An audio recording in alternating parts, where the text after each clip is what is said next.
How's it going, everybody? Welcome back to another episode of Kedman Sports.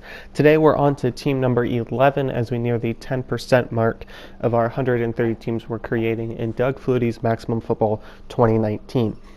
So today we're going to be using another commenter's suggestion for a color scheme, and that will be red and silver.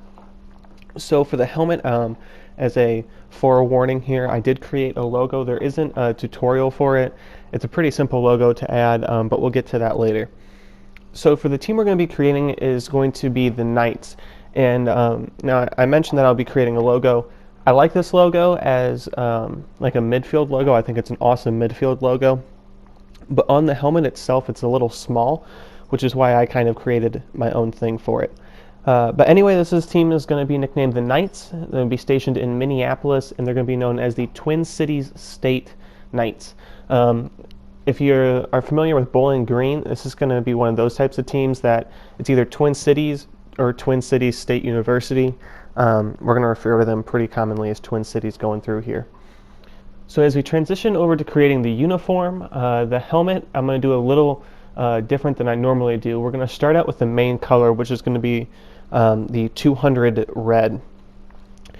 So that's going to be the base color, and then the face mask is going to be the 115 gray we're going to use for this team. And those are going to be the two colors that you're going to see pretty commonly. We're going to keep the white as the single stripe, but we really won't use white a whole lot. It'll be kind of a filler for when we need a third color to differentiate, but the main colors for this uniform are going to be that red and gray, which we'll definitely see in the stripe as well. Kind of like I just said, that white color is going to be in the center, but we're going to keep that gray on the outside with the red helmet. Now, when you hear red and silver, your mind probably goes to Ohio State, especially in college. At least that's where mine goes.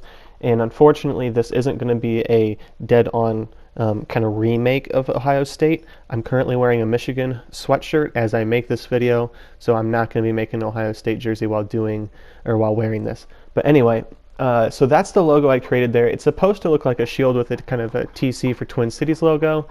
Didn't work 100% to the way I was hoping it would, but it's still not a bad logo, and it's one we'll still use. I don't like it on both sides. I think it looks really big. It kind of takes up too much of the helmet. So instead, we're just going to use it for half of the helmet and kind of experiment with the other side. This is that main logo, and you can kind of see it just kind of looks awkward on the helmet, looks small, looks low. If you could move the helmet up, I think that would maybe help, but you can't. So instead, we're going to go with the Pittsburgh Steelers design and just put the logo on one side of the helmet. So then we'll transition over to the jersey, and the font that I used in the TC and the logo is the same font that we're going to use on the jersey, and it's called the Berlin font. It's one we haven't used yet, so we'll put it into this jersey. And then with that font, we'll put Twin Cities across the chest. And then for this jersey, we're going to just do a red jersey with red sleeves, keeping it simple. And then this is where we're going to use that white as kind of a filler. It'll be the middle stripe of the sleeve with a gray outline. This is a little different than what you might expect for a red and gray jersey, but it works really well, I think, using that white as kind of that third color. You could also use black. I contemplated back and forth between which one to use. I think the white just looks better. If you have looked at jerseys before that have a ton of color and no white, it just looks like there's too much, and it can be hard to read numbers, especially sometimes. So that's why I think white always is a good option as a third color. So then for the collar, we're just going to go gray on this uniform, a double gray line actually. You could do gray and white, but as I said, I don't want to use white a whole lot on this uniform. Using it here and there is fine, but I don't want to overdo it. Then with the number, we're going to put gray on the inside. This is something that I've done with a couple different uniforms where you use the white as an outline rather than the full number, and we're going to do it again here. It just looks good with the gray. When you're using a color like this and you have the opportunity to make the number a different color, I think it looks cool and helps the jersey look a little different from every other one. Then we're going to do the same thing with the text with the gray, and then we'll transition over to the pants. Now the pants, the white I think looks good. I'm not one for an all red uniform. I think it would be too much. You could try it if you'd want, but I just don't think it's a good route to go. But for this team, we're going to go with just gray pants. I think this is probably the best option when using this color scheme. Okay, if you think Ohio State, they do have that red on gray look that is pretty iconic, and it looks pretty good. It's a great combination, as much as I don't want to admit something good that Ohio State has done.